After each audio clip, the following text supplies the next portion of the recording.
So we will be running short on time. We only have till 10:45. We'll probably run a little late, but I'd like to introduce Mark Welch from Tyler Technologies, who will walk us through his presentation.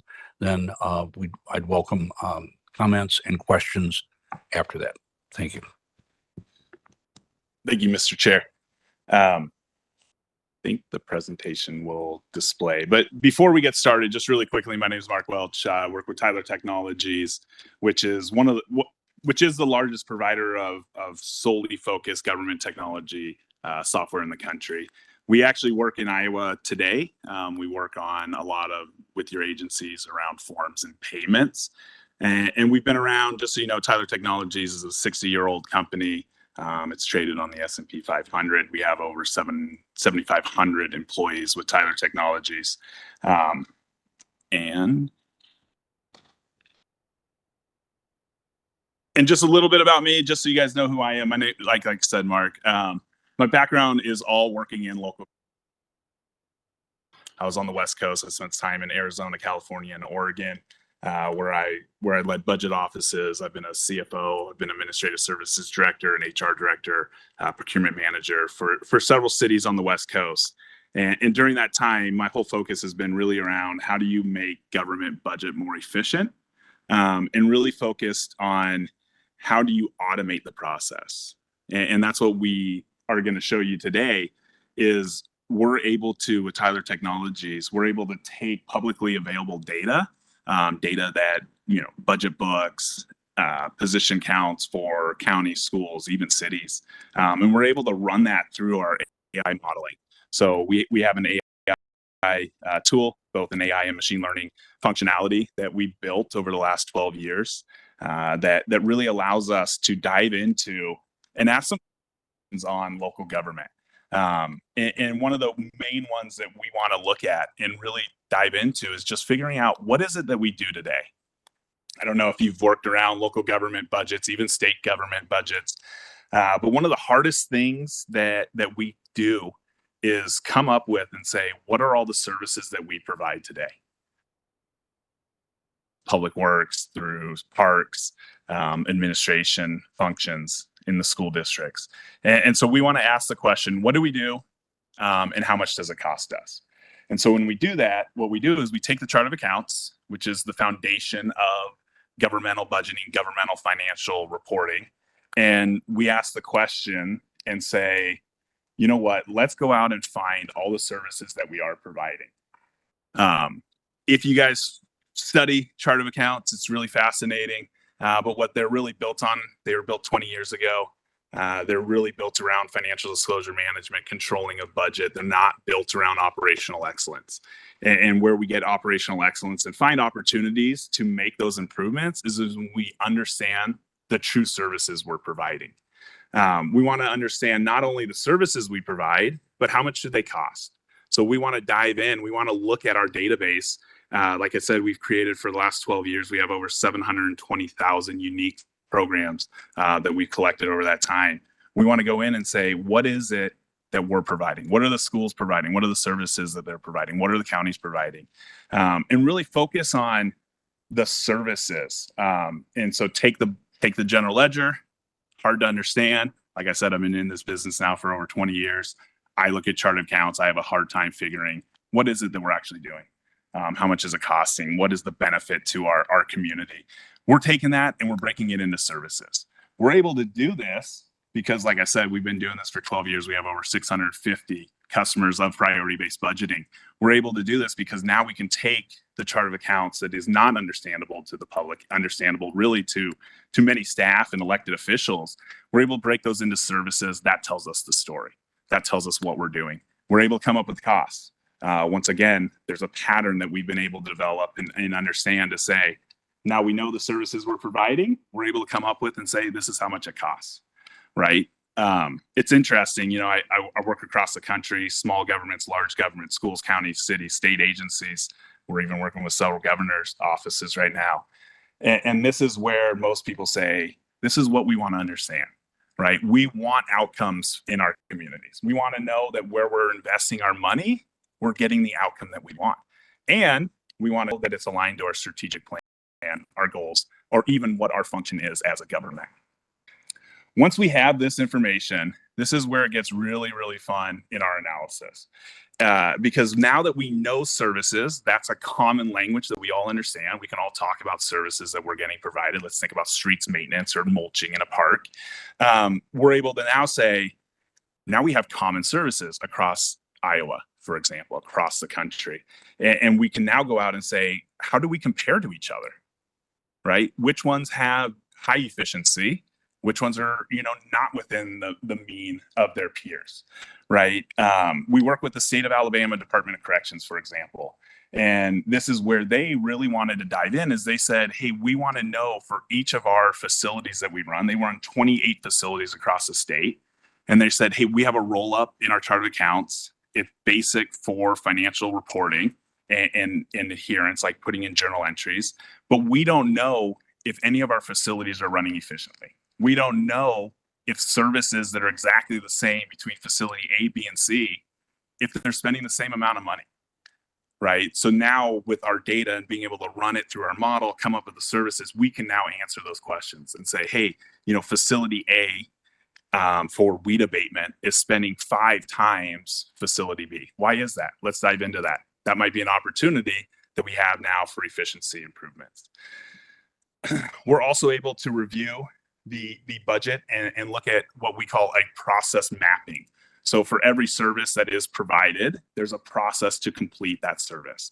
I like to always think about like public works permits, community development permits, where we have a process that we have to follow to finally initiate that permit. And what we're able to do is say, what are the processes across all our services? And where do we have overlap? Do we have opportunities to share services? Can we consolidate? Where is it that we're really looking at that we have opportunities to share and get better, provide that same service at a lot lower cost? We also, throughout the tools, we're going to go out and provide use cases. So once we have the services, we have the costs, we know how they're comparative to others. We go out and say, if you want to look at this service, how have others accomplished it? So a lot of times, local officials will go to local conferences, national conferences, get those ideas. They have their peer group, reading the professional network of people and say, hey, how did you tackle this? We're having this problem, let's say in fleet management. How have you tackled it? They get those ideas at those conferences. Now we bring all those into the system and say, for every service you provide, how have others tackled it? How have others gotten more efficient and bring down the costs? Once again, maintain that service, bring down the costs, make it more efficient. Everything we do is using AI. We can do our process in 4 to 6 weeks from start to finish. So taking the general ledger data, the information, running it through our tools, validating it, and making it live, making it actionable in 4 to 6 weeks. Really unique in the market because we rely on the data and we rely on our experience over the last 12 years to run the process. We're not doing interviews. We're not a staff heavy company. We're using our software. We're using the 12 years of experience that we have. Like I said, 720,000 unique programs, as well as our 650 customers to leverage to come up with this data. Really quick, like I said, 4 to 6 weeks usually is a typical project. And you can see, I wanted to throw up just some sample of our customers that are publicly available. Once again, the nature of our work can be controversial. And so for confidentiality reasons, we can only name a few of our customers that have publicly announced that they're using priority-based budgeting. But we work, like I said, with state agencies. We're working with 6 agencies right now with the state of Arizona. We work with the state of Alabama Department of Corrections. We work with the likes of Kansas City, Collier County, Florida, which is Naples, Pittsburgh, Dallas, Wausau School District in Nevada, Frisco, ISD, which is in Texas, Olympia, Washington, just to name a few. So we have broad experience across large cities, large school districts, small school districts, and obviously across any political spectrum, we're able to come in and analyze the budgets. I wanted to share 2 examples. So I showed you just a listing of some of our customers, but just a couple news articles that recently came out around priority-based budgeting. And so Collier County, Florida, they uncovered $40 million in savings in the first year of looking at their data, looking at their budget through the lens of priority-based budgeting. And that $40 million was realized in the first 2 to 3 months of the project to get into their budget document. So Collier County found $40 million in savings. They actually have a plan right now for another $150 million over the next 2 to 3 years that they're going to implement. So they'll have $190 million savings that they have a plan for just by using priority-based budgeting, looking at the budget in a different lens, a lens that we've never had. I'm a pretty honest person, and I always say I wish I could go back to my government days because I didn't have this information. I was making recommendations, not looking at the services that we're providing, not really focused on the outcomes we're trying to achieve, but to balance a budget. And having this, like Collier County, $40 million, incredible, right? That's just by looking at the data differently, understanding where they have high costs, where they have inefficiencies, and seeing those options for efficiency improvements. Olympia, Washington, another great example. They're a $100 million budget.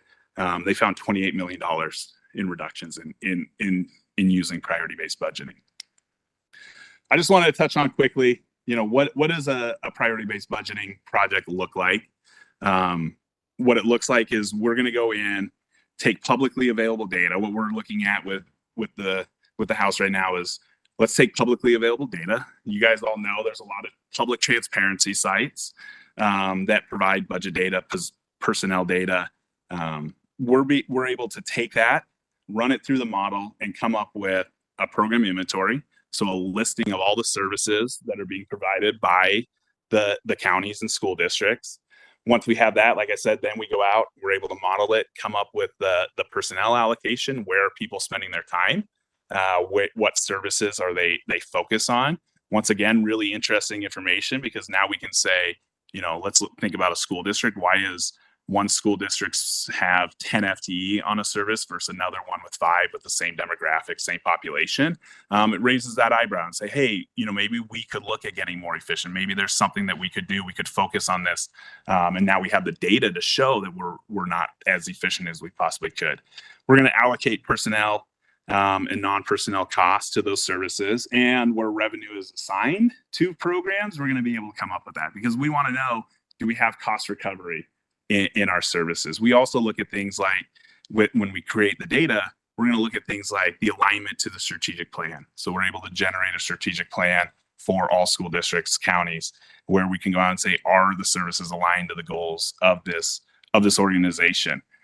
We're also looking at the cost recovery aspect. We're looking at the population served. Do we have a service that has no cost recovery, that we're only serving a small subsect of our population? That might be an area that we look at and say, hey, we shouldn't be subsidizing this. We should look at a fee for that small population that's using our services.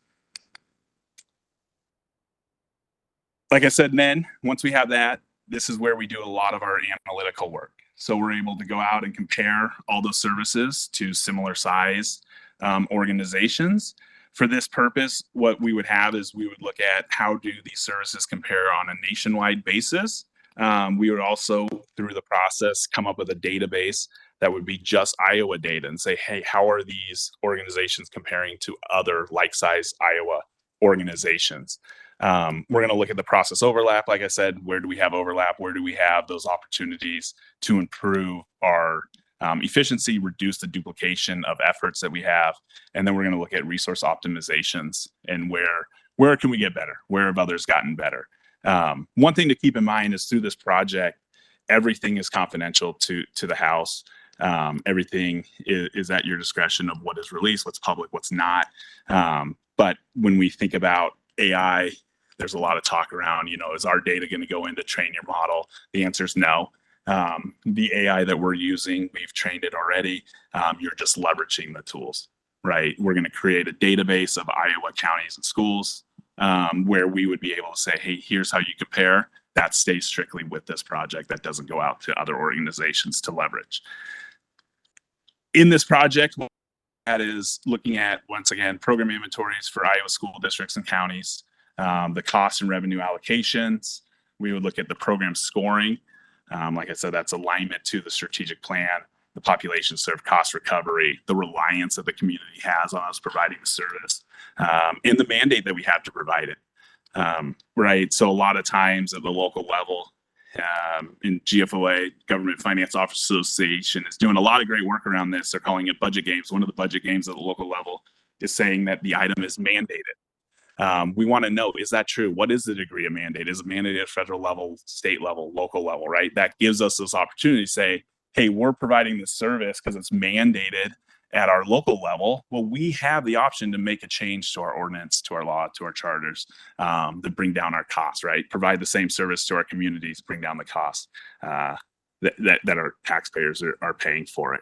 We're going to benchmark all of those services, both nationally as well as internal to Iowa themselves. We'll look at the process. We'll have a process overlap analysis at a local school district, county level. We'll also look at a statewide, where do we have the most overlap in providing the services, as well as the resource optimization and implementation plan. So if there was an option that we saw that we thought was interesting that we wanted to take on, we're going to be able to provide an implementation plan. What do the steps look like? How do we actually make it happen? Give the locals, a lot of opportunities to say, hey, this is how it would work for us. Here's what success looks like. We can take this on. We feel comfortable with this approach. So we're going to leverage, obviously, our PBB database. It has 720,000 unique programs. It's been built over 12 years. I should have mentioned Tyler Technology has acquired what used to be called ResourceX. So ResourceX was the standalone company prior to the acquisition about a year and a half ago. But 12 years of data, 650,000 customers, leveraging AI, machine learning to go through and do this analysis. We do this, like I said, quickly because we're leveraging software in our experience. We're not a major management consulting firm that's going to do interviews, do analysis. We do that, but we do it through the leveraging of our software, which is really built around the best practices in the industry today, leveraging AI, making sure that we have the most accurate information that we can.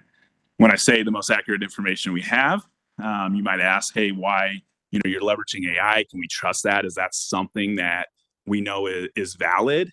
In our experience, we've been leveraging these tools now for the last year. We are 90 to 95% accurate when we take publicly available data, run it through the model without any human in the loop, human interaction looking at the data.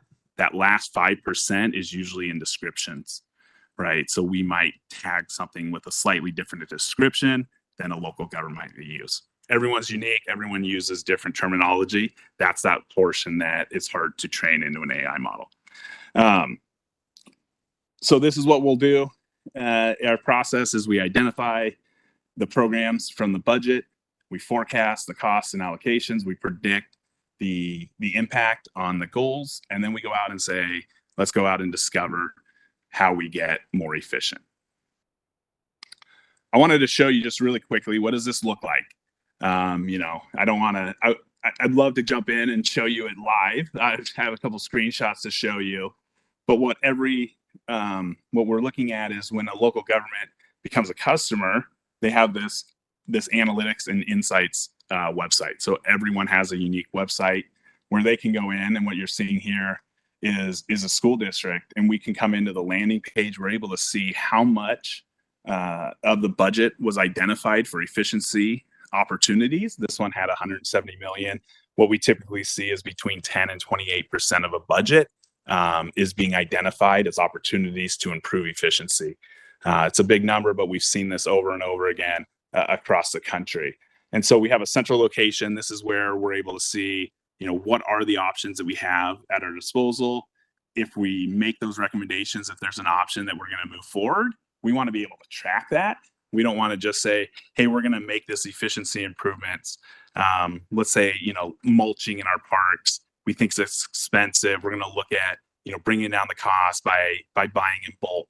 That's going to save us, let's say, $500,000. That's going to be able to be tracked in here. So we can say, hey, we committed to these savings in the budget process. We want to track them. How much did we actually realize? And how much are we still working on? I've talked a lot about program inventory, all the services that are being provided. We're going to have a listing here. And I apologize, the screen is a little low. But what this is going to show us is by each of our departments, it's going to show us the program inventory. So all the services that we're providing. It's also going to show us where we have high costs, where we have low cost services. And that's what on the right side, it's hard to see, but you can probably see some different colors. That's where we're able to come in and quickly see for all the services, where do we have high cost, low cost, where are we within the typical range. From there, we're able to open up, dive into those services more. That's where we're able to get more information around the costs.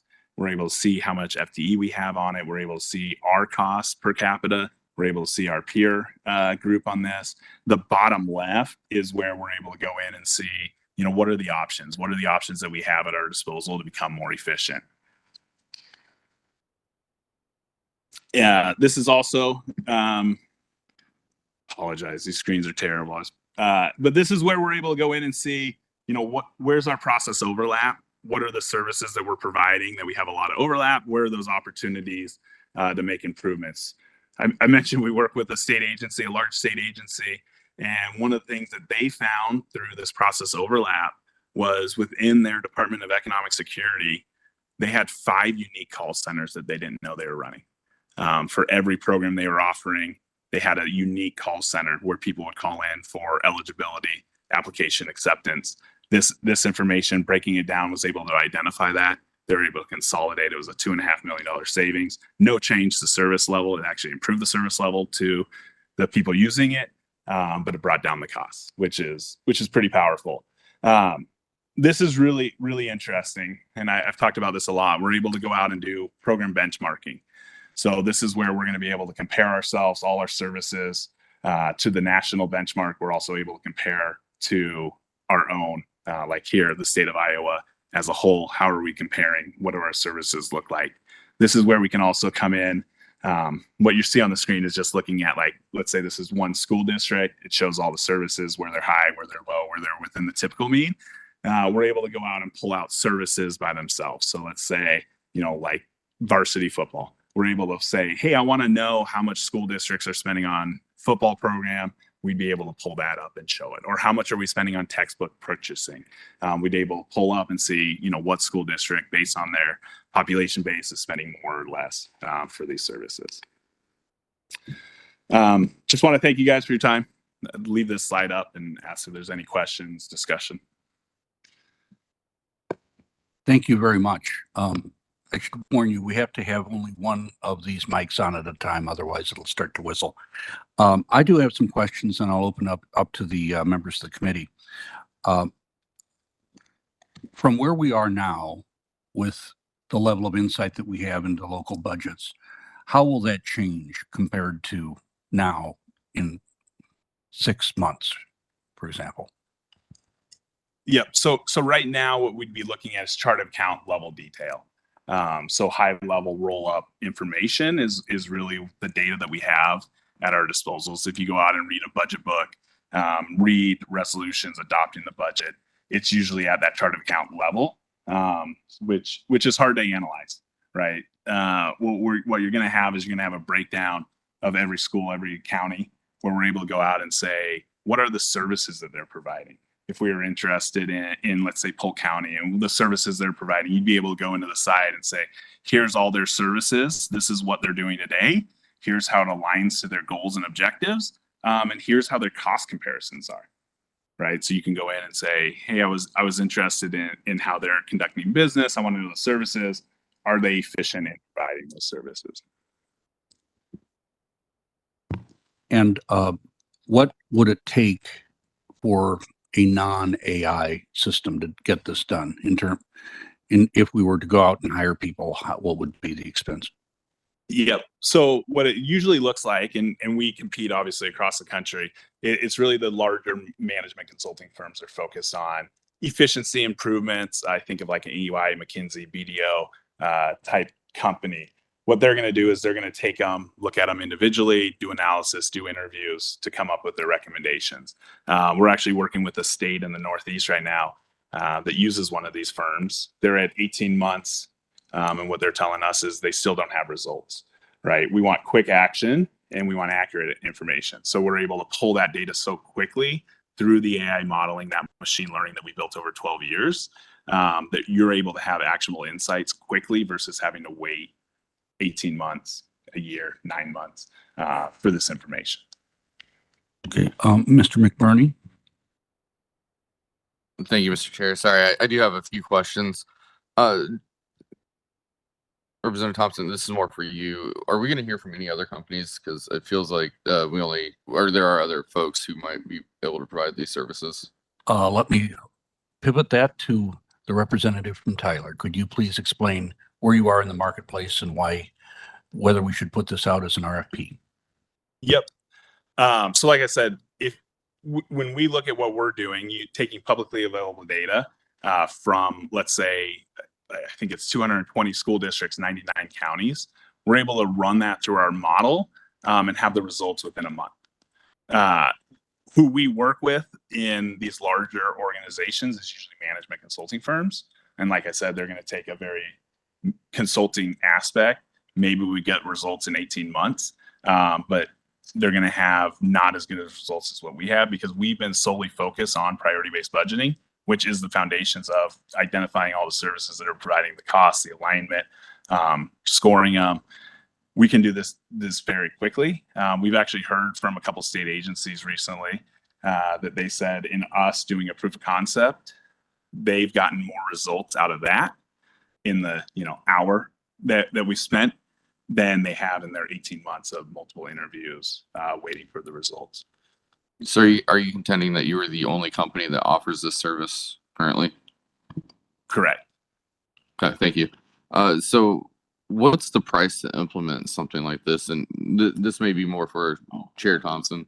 Who would pay it? Well, that's an open question on how, depending on feedback from the public and how we'd like to move forward. The House could do this on its own. It could be a state effort in the appropriations, but the cost we're looking at, I think we priced it out at about $1.4 million total. And that's not doing all the school districts. It's doing about the top 2/3 in spending and doing all the counties. And then there'd be a yearly update cost on top of that. So the idea on doing the top 2/3, I think, of the school districts was that those would, we think, be where the most duplication would be occurring of services. But if the data shows that we should do everything, we could go back and revisit that. Thank you. And I was really interested because you said that your AI takes into account essentially budgeting categories and compares them across counties. Well, I know depending on where we are in Iowa, especially when it comes to counties and cities, they could have different allocation of funds to things like road salt or cement based on. So does your AI take into consideration the different circumstances that are being that are unique to those communities? Yeah, it does. So we're able to add in those variables. A lot of times around school districts, it's around the actual population that they're going to serve, different category of students. But we can take into those considerations within the model on the cost comparison aspects, right? And that's where it's really interesting. It's really hard to do cost comparisons in government at any level. And the reason is people have different organizational structures. And that's where we want to say, it doesn't matter to us where these services reside. What matters to us is the service that's being provided and the cost to provide that service. And then the other thing that I had a little heartburn with is you said that the AI has already been trained, and that no further training was needed. Does that take into consideration new practices that are being implemented on a fairly regular basis? Yeah, and sorry, I probably misspoke on that. So the AI model is constantly being trained as we're looking at new best practices, new recommendations that are coming in. What I wanted to just get across was we're not going to take Iowa data and train our model on your data, right? We're proposing that we would use Iowa data to use and leverage our AI model, not to actually build it or train it. Got it. Thank you. And Mr. Chair, just last question. Confidentiality. You mentioned that. I get a little uneasy when we talk about confidentiality with data in government, because I feel like we are the people's government. Our data should be regularly available. Is this something that you are seeing with other government agencies as far as keeping information confidential? So it depends on the information that they want to make public. So everything that we have in our system is publicly available. We can make everything publicly available. We just have some, that are developing plans, and they want to be able to, think through those plans, do their own analysis before it becomes a headline and they're chasing like a news story. They want to say, hey, we want to do our analysis. We want to keep this confidential. We want to figure out what is our game plan. How are we going to use it? And then release it publicly. All right, thank you. Representative Bowden. Thank you for being here today. I think this is very interesting and something that you have me convinced that this is of a benefit to the legislature for us to really have a deep understanding of where our finances are going. Tell me this. So we've had recent headlines where, we've seen these secret loans and massive budget discrepancies in a school here in Iowa City. How would something like this show up? Would it have shown up? Would it help us reveal those issues in advance? Would it help them reveal those issues? Talk to me about how that would help us. Yeah, no, it would. And so really where that comes out and really is exposed in the data is on the cost comparison aspects. People always ask us, are we going to uncover fraud? Right. And we always say no, right? Our goal is efficiency and delivery of services. How do you get more efficient? How do you save that 10 to 28%? You do that by finding those opportunities, become more efficient. But in the cost comparisons, when we run those, what we see is outliers in data. I know we've uncovered, unfortunately, fraud in busing, where when we ran analysis, the cost was so high in the comparison. When they dug into it, they realized that there was some fraudulent activities happening in that service. And so once you're able to break down the budget into that same level, which is the service, that starts to show us where we might be having some issues in how we're operating. Just, can I ask one more question? Can you tell me why isn't everybody doing that? Why don't we see this all across every government agency right now? Yeah, so the reason, and I will say we're having conversations with a lot of agencies right now, is, well, one, technology has advanced to a point now where you can leverage AI, this machine learning, into our database and do this quickly. So I will say, if we would have talked 18 months ago, a year ago, we would have said the same thing, which is, hey, we have some software that helps us in our consulting services, identifying all the services that you're providing. But it's only with the advancements that we made and the investments that we've made in AI that we're able to do this quickly, right? So in the past, our customers of ResourceX, like I said, it's a 12-year-old company. It was more of that traditional management consulting engagement. We would take budget data, we would take data, we would do interviews, we would run it, we would analyze it in our tools. But it's really that advancement that we've made with AI and machine learning and our extensive database that we're able to quickly analyze the data. Staff at the local level they don't have much time anymore, right? We know it's hard to recruit, it's hard to retain local employees at the local level. And so we don't want to be a burden on the staffs. We want to be an asset where we're going to take the data, we're going to run it through the model. And like I said, we're about 90 to 95% accurate, with just the 5% being descriptions, like terminology. Now staff doesn't have to spend time implementing a software, talking to us, spending an hour a week on a standing meeting. They're able to jump into the tool. They're able to have that access. They're able to leverage that without that huge commitment on that. And so we're seeing a huge change in the market right now, where people are like, well, this is what we want to do. And obviously it brings down the cost of it as well. Representative Holt.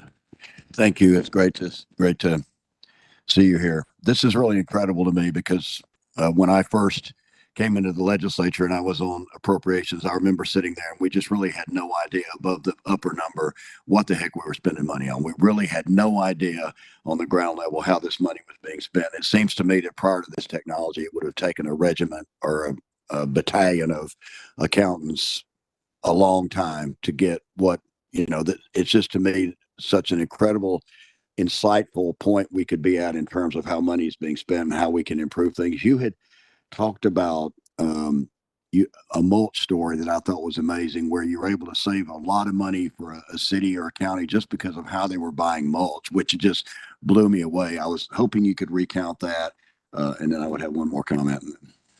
Yeah, so we work with obviously large counties, small counties, but this county in Florida, we ran their analysis, and what we identified is they were spending a lot of money on mulch. So that's the level we get to, just so you guys know. We're not looking at where it would be in their budget, which was parks maintenance, contractual services line item. That line item was going up with inflation. They continue to fund it because they knew they wanted to continue their mulching operations across the county. What we were able to identify when we broke down the budget and said, hey, mulching is a unique service. They were spending around $3 million on mulching across the county a year. And that was an outlier. That got a huge red flag when we were looking at the data, and we're like, hey, this is interesting. Why is mulching so high for you compared to everyone else?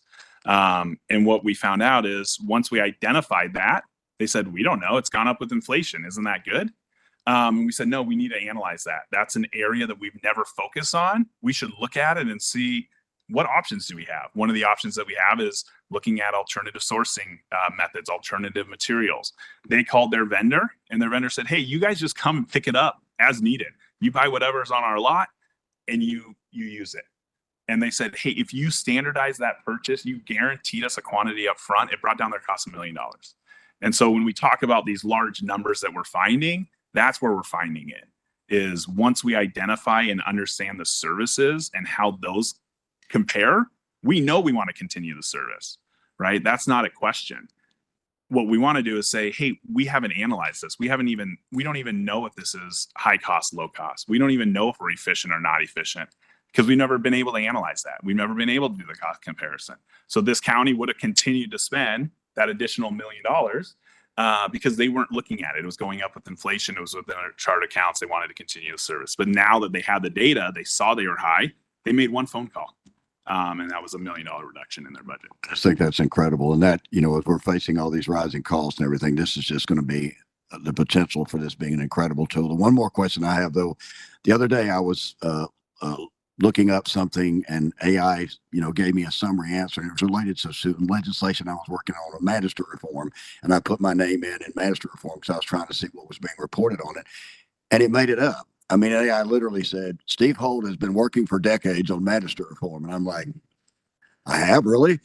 I thought it was just the last 2 years. So can you help me understand and make sure it's not making stuff up or filling in the gaps where there might be? Can you help me with that, understand that? Yeah, I can. So there's a big difference between large language models, which is what's publicly available. That's the Chat GPTs, the Claudes, the OpenAI type system. That's large language model. So that's looking at, it's not actually validating that what it's looking at is good data, right? There might be an article that said that you were doing this for decades, and it's referencing that. It's kind of, I remember when I was a student and our teacher said, you can't use Wikipedia. It's not, a valid source. What we do, very different. So the AI that we're using, you're actually programming it. So what would have been something that we would have probably endeavored and taken 3 to 4 years to build, you're able to leverage the AI tools now quickly to build that software. And so that's what we're using, is we're actually taking what we would have built, our like roadmap for the product. We're able to quickly build that into AI. We're not going out to the web. So our AI is 100% our database that we've created over, like I said, 12 years. It's also only focused on the inputs that we're putting in, right? So here we have the knowledge. It's called like a knowledge base, right? We have our knowledge base that we've created our AI around. We're loading in data, budget data, personnel data, that then goes out and says, hey, now that you have this trained model, here's my inputs, here's where I expect you to spend money. And so it's not like those large language models that are just going out, searching the web, trying to come up with information. It's specifically just what we have built in the tools. It's more in line with a traditional software offering than like an AI offering. Representative Ramirez. Thank you, Mr. Chair. Thank you so much for being here, learning a lot. I first and foremost want to say, I think the mulching example highlights where there are benefits to this, right? We all want our taxpayer dollars to be utilized in the most efficient way. Where I start to get a little bit hesitant is when we start talking about social services, preventative social services specifically. So I'm thinking about my school district and how we have we have community partnerships with preventative social programs like therapy services.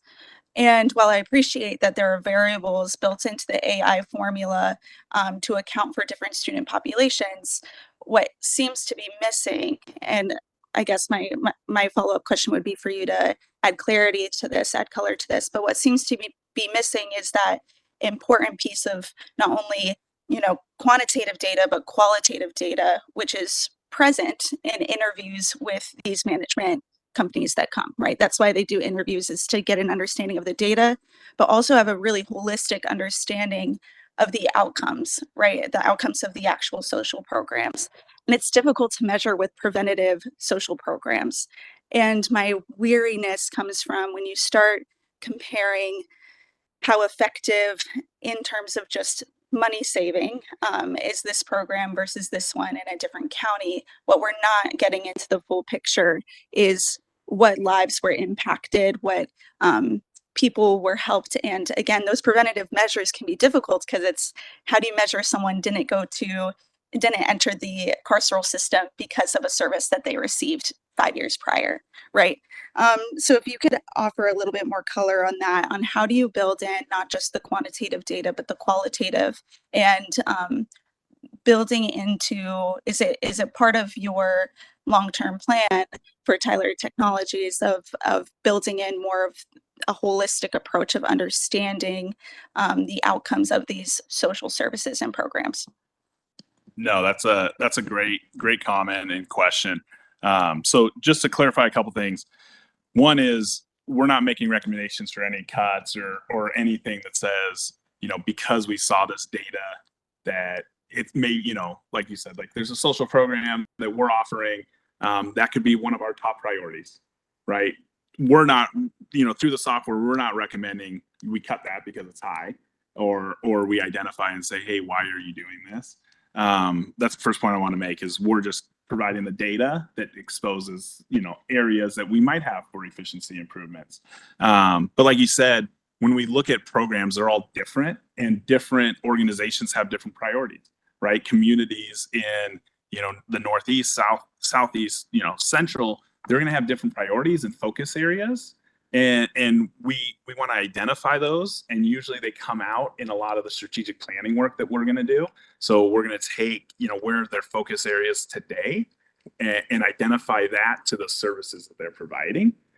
So there might be an area where we're like, hey, you know what, this service is high, but it's really aligned to what you're trying to accomplish as an organization. And so services not only are identified and analyzed for costs and whatnot, but they're also identified around your goals and objectives, right? And so you're right, do we take more of a data analytical look? We do, but we're able to add in those variables, and it's really at the discretion of the local governments on, is this something that, maybe we're spending a lot, but that's where we want to invest our money, right? And we have tools to pull in performance measures and data to say, what does the performance look like over time? How is this service directly impacting outcomes that we're trying to achieve? So we have that capability as well. Hopefully that answered your question. Representative Jacoby. Thank you, Mr. Chair, and thank you for the presentation. Can we hire you last week to help with the state budget? Because apparently the state budget could use a little more oversight right now. But I do admit I have a problem with sole providers. In the midst of the time that we were talking, I text one of my stupid brothers who has his own company that does some of the stuff that Tyler Technologies does. And he said, well, I can help set up the software and local governments can use that for self-monitoring. And I think, Mr. Chair, or someone mentioned maybe we look at the top 2/3 population of counties in Iowa. I would suggest we look at all 99 counties because there's some counties struggling. Warren County, one of them, that struggles with their budget and struggles with open meetings and open government. On the line of open government is based on oversight. What kind of oversight is there for Tyler Technologies?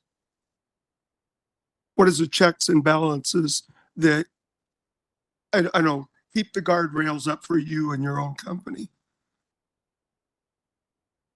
Could you clarify that a little? You mean like? Well, I think as a sole provider, Yeah. I don't know. I don't know much about Tyler Tech, but I'm guessing if you're nationwide and a sole provider, that you might also be arm wrestling with some things that didn't go well.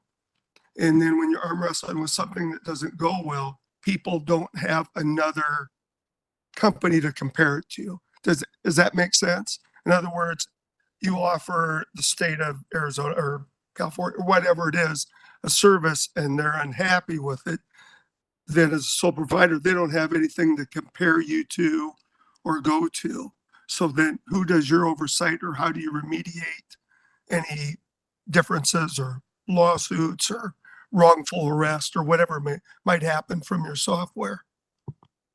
Yeah. So contractually, we would have those obligations to ensure that we want to perform. We know contractually we would be comfortable saying, hey, we're going to perform 10 to 28%. We're going to identify inefficiency improvements. You know, I will say, you know, we're not the sole provider of priority-based budgeting, right? We're the sole provider that can do this quickly for you and give you access into a website that can be actionable in a very, very short time period, right? So that, you know, we want to make sure that, one, we're the only ones with 12 years of experience. You guys would meet our founder of Resource X. His name's Chris Fabian. He actually developed priority-based budgeting. Priority-based budgeting was his thoughts and processes that he's been implementing. And so we have oversight, right? Because, one, do you agree with our data, right? We are going to be able to show a crosswalk too. So let's say, did you say Warren County? We were proposing, just so you know, doing all counties, all 99. But let's say Warren County was like, hey, I don't understand this service and this cost that you assign to it. We have all the data to back it up too, to say, hey, here's what we pulled from websites, right? Your budget documents. Here's the crosswalk. Here's how all of that aligns to the service that we identified. So we're going to be able to show that and be able to track it as well. I appreciate the answer. Thank you much for being here. And do you do any pro bono? Can you help with Medicaid costs? Thank you, Mr. Chair. Thank you, Mr. Jacoby. Representative Jurdy, please.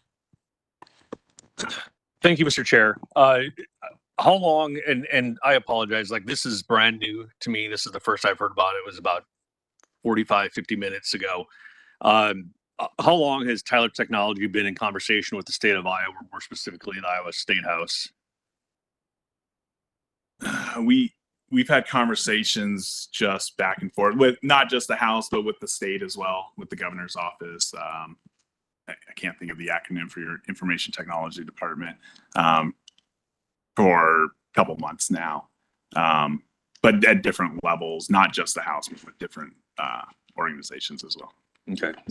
You also, and I was a little bit confused when Representative McBurney asked you if you're the only company to be able to do this work. You said yes. When Representative Jacoby asked you a question, you said no, there are other companies that do priority budgeting.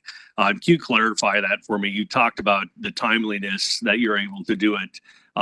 clarify for me what you're able to offer, what another company isn't able to offer as far as timelines specifically. Yeah, of course. So I just want to make it clear, I'm not saying we're the only provider of priority-based budgeting, right? Priority-based budgeting, which was founded by our founder, Chris Fabian, is GFOA best practice, Government Finance Officer best practice, ICMA, International City Managers Association best practice. You could do priority-based budgeting by yourself, right? Management consulting firms take some of our principles that we are founded on and what priority-based budgeting is around. And they try to implement that. There's, management consulting firms, let's say in the city of Chicago, looking at efficiency improvements. We're the only provider that has a database solely focused on priority-based budgeting that is going to, one, be able to take publicly available data, run it through a model, pattern match through our machine learning to come up with and identify all the services that you're providing, right? We're the only provider that can do that because we've been in business for 12 years, 720,000 unique programs that we've programmed into our system. We're the only ones that can take publicly available data, run it through our model, provide you the accuracy of the services that you're providing with the cost within 1 month. And when I say 1 month, that's not just for, let's say, Warren County. That's for all the school districts. That's for all the counties. We're able to give that so you have that quick actionable results at your disposal, including the database, right? The process overlap. A lot of people will do what they call process mapping. We have that built into our system, right? So instead of somebody doing process mapping at the local level, we have that built into our system. We do the process mapping. We find those process overlaps. Thank you. I'll come back. Mr. Chair, would you yield to a question? Certainly. You had talked about the projected costs or estimated costs being at about $1.4 million. And just to clarify, you had stated that was for, and I thought you said, and correct me if I'm wrong, 2/3 of the largest school districts. Is that correct? That's correct. Is that- 99 counties and 2/3 of the school districts. Okay. Representative Belin had said, she appreciates it because it's a benefit to the legislature to see where public money is going. I would argue that we have $350 to $400 million right now of public monies that are going into private schools. And of that $350 to $400 million, I suspect that this software, and this is back to you, sir, at Tyler Technologies, this software would be able to potentially find inefficiencies in with those funds as well, correct? That's correct. Yeah. And just to clarify on the costing aspect, so 220 school districts, 99 counties is what the proposal is. The cost ranges from a high of $7,100 for a large school district, large county, down to $3,000. Right. I just want to clarify the magnitude is we're looking at, let's say Polk County here, $7,000 to do the analysis, but you're going to find 10 to 28%. The return on investment from that is going to be a magnitude of 100, 200 times. Sure. Right. But if you use publicly available data at Correct. this point, right now, much of the data that's available in private schools is not publicly available. If we were to make it publicly available through the legislative process, you're confident you would be able to find inefficiencies in the $350 to $400 million of public funds that are currently being spent, correct? Correct. Yep. And the difference, obviously, like you were saying, publicly available versus not. Once it's publicly available or we have access to the data, we can run it through the model. Sure. And in this process, who is your customer? So our customer would be the House of Representatives. Yep. And would the school districts or private schools or local municipalities have access to all the data in a timely fashion?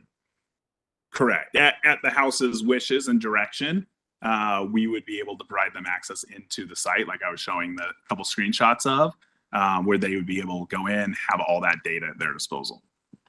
Mm-hmm. Representative Jurdy, if I could just jump in, I think that the answer to your question on who the customer is and the disclosure of the data would depend on how the appropriation goes through the state. So it could go through the House or it could go through the state as a whole. So, and we negotiate that. I think the idea would be to put everything out to the public that is not confidential from the source. Mhm. And then just to follow up, one last question with you, sir. You mentioned that you take the priorities of the organizations, municipalities, the school districts, the schools into account. Is it the priorities of each independent organization, or is it the priorities of the Iowa State House? So we can take both approaches. We can take and put in and say, hey, we only want the state house priorities to score and rank all the services that are being provided, right? So we would have a prioritized ranking. We have that approach. We can also take and say at the local level, let's run and see how it aligns to their local priorities. And how has that discussion been so forth? Like, is it like, what's your understanding that this process would look like? So our understanding is we'd want to kind of run dual models. So one at the state level, one at the local level to see and compare those, just like we would do on the cost comparison aspect, where we're saying, hey, let's go out and compare all our services at a national level, but then let's also look at a local level. So we would have those both analysis. We can then cross compare and say, hey, why is this, county's priorities this school district's priorities not aligned at all with our house priority. So you're going to be judging priorities and not necessarily budgets. The priorities would be just a tool to rank the services that are being provided. Okay, because I do think that Representative Ramirez, made good points, and I have a significant experience in both quantitative and qualitative data, and they're not equal. And I do think that there certainly is a qualitative aspect that we do have to look at in each independent school district in each county. Lynn County is not the same as Polk County, is not the same as Ringgold County. Cedar Rapids School District is not the same as DeWitt or Davenport School District. And I think that the priorities in which a school district or a county determines as the top of their list is also determined by the individuals who are elected at that level, by the people who live in those areas. So I think it would be misinformed for the Iowa House to suggest that the priorities that we set here at the Iowa State House are the priorities and not for the priorities that the local school district or county board of supervisors creates. Thank you, Mr. Chair. Representative Bowden, you had a follow-up question? Yeah, I do actually. As I sit here, I've received during your discussion, actually 3 text messages from the local level, from the partnership of both Warren County and Marion County, which I represent. I think the foundational conversation that I'm having right now with them is, and their question to me was, when are they going to call us? So they're very interested. I think our partnership here with the legislature and the local level to address our tax funding and our budgeting is extremely important. I'm very excited about what this looks like for both my community and for the state legislature. But in talking about deep dive into priorities, I think what I'm hearing you say is, we can take a computer model messaging and then humanize it, right? We can take that data and humanize it. I appreciate that you said we are going to start. This is a starting point, or prioritizing a starting point. For example, we also could probably dig into private colleges and how they spend Iowa tuition grants and where their money's coming from and all the data there. But what we're doing is servicing, I think, our local level, prioritizing, and then I think what you're saying is we can take that data and humanize it. Yeah. And is that the way you see local governments and the government agencies that you're working with right now utilizing this information? They're not just taking this and throwing things at these agencies. They're humanizing it, following. Correct. Yeah. Yeah, because at the end of the day, at a local level, you have, like you were saying, elected officials that set the policy that is implemented by staff, and so we're providing that data and allowing the opportunities to modify it, to make it more human, make it more aligned to what they're trying to accomplish at a local level. And like we said, you know, very different priorities based on different areas of the state, different populations served. Like at a school district, there's different populations that are being served. Those needs need to be taken into account when we do the analysis to say, you know, are we spending a lot on a social service? But when we look at the population that we're serving, you know, we're not just saying, hey, you have 500 students, you have 1,000. There's differences within those students that we need to take into account. And we want to make sure that when we do that comparison, we're saying, hey, yes, you guys have 500 students, but the student population is different. We want to make sure that we've taken that analysis and that understanding. Representative Holt. Yeah, just to follow up, I wanted to make a comment to what Representative Dirty was talking about it. And a couple months ago when we started talking about this, and we were very excited at the prospect of just having more information. I mean, you know, I remember that famous saying, sunlight is the best disinfectant. We, in many cases, don't know what we're spending money on or whether we're spending it in the most efficient manner.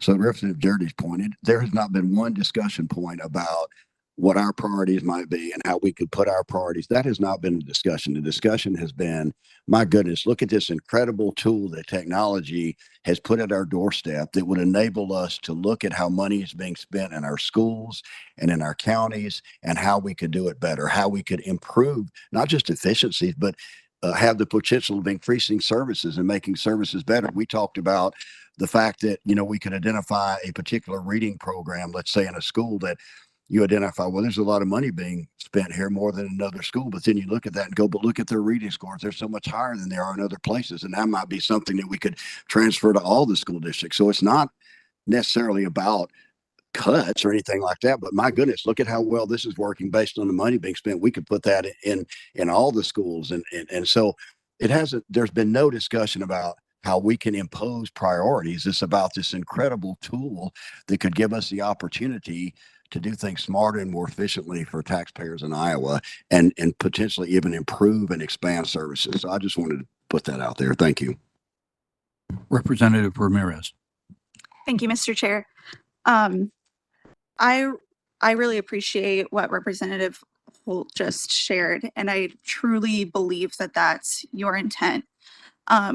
Unfortunately, what I just heard Representative Bowden say, though, is a mention to the Iowa tuition grant, which has been politicized by this body with attacks on minority populations, women populations with tuition grants. We passed a bill out of the House earlier this year. So I want to be able to trust that the priorities of this body won't politicize this this resource, but I don't have that trust based off of what the dichotomy and what was being shared by different people today. And so I think that should give us some pause. I can see the benefit for local cities, counties, municipalities, school districts, and also I do not want this to turn into a politicized resource. And unfortunately, what we've heard today, I think it might be. Chair, would you yield to a question? Certainly. Thank you so much. So I believe it's Representative Jurdy who pointed out that currently private schools, that data is not publicly available. Would you feel comfortable making a commitment for us to move towards publicizing that data so we can ensure that in the event that we follow through with this resource, we can ensure that private school data is also incorporated and we can have a more holistic picture? I need to think about that. Those are very different systems. Ownership versus public ownership. I'm not sure we'd want to ask Hy-Vee to be releasing all their data on food production, food costs. So I'd want to think about that. I think they're just, my first reaction is they're rather different systems. Okay, thank you for that response. And that gives me again pause because we are spending hundreds of millions of taxpayer dollars dedicated towards the private school system. So I would encourage us to be thinking about how do we make sure that those taxpayer dollars are also being utilized in the best possible way. We're not giving hundreds of millions of dollars to Hy-Vee, respectfully, but we are with private schools.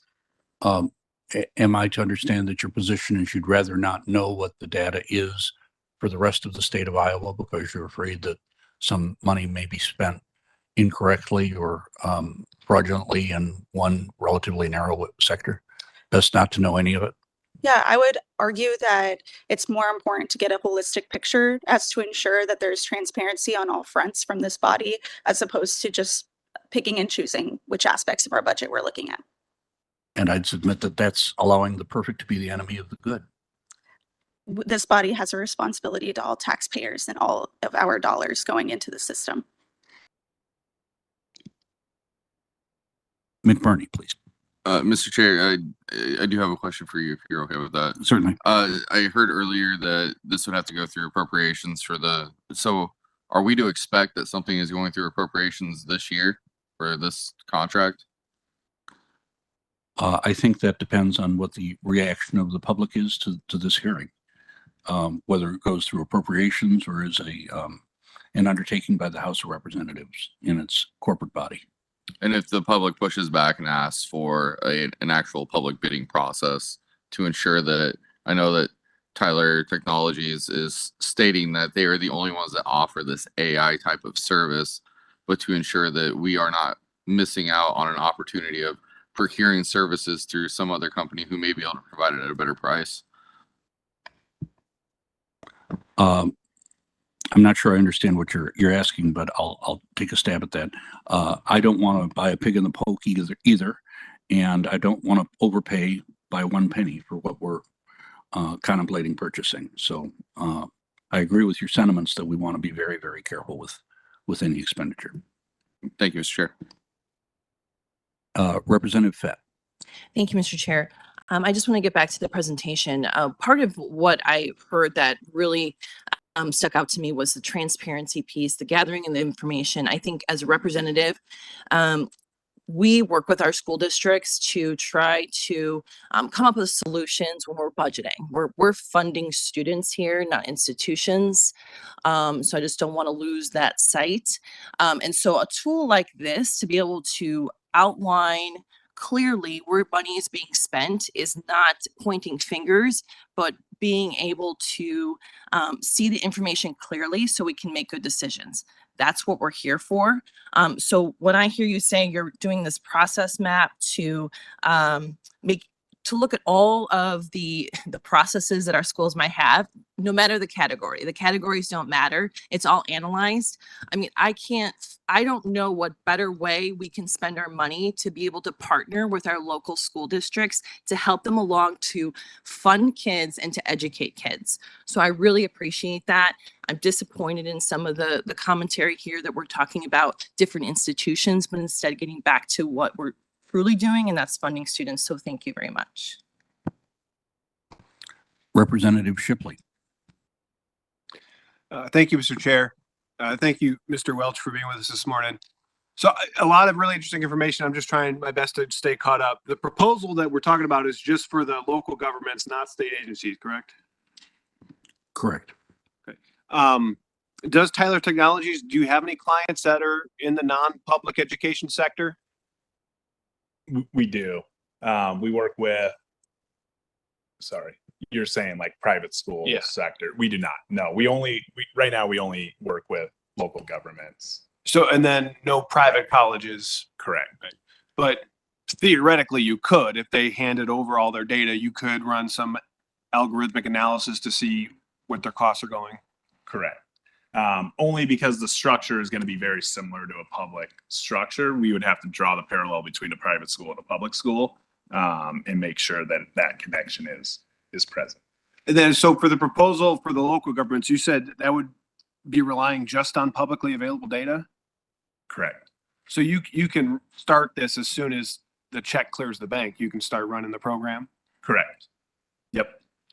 That if this might be a little technical, it might be irrelevant, but just something that's kind of on my mind. So you said you weren't going to be using any Iowa data or any our client specific data to train the algorithm, but you're also just relying on data that's already publicly available. So why wouldn't you, I guess? That was actually a discussion point. We want to make sure that we keep the confidentiality of your data. But isn't it all publicly available though? Correct. It's publicly available we run it through the model, which then it becomes a confidential. So the finished product, the then- finished product, correct.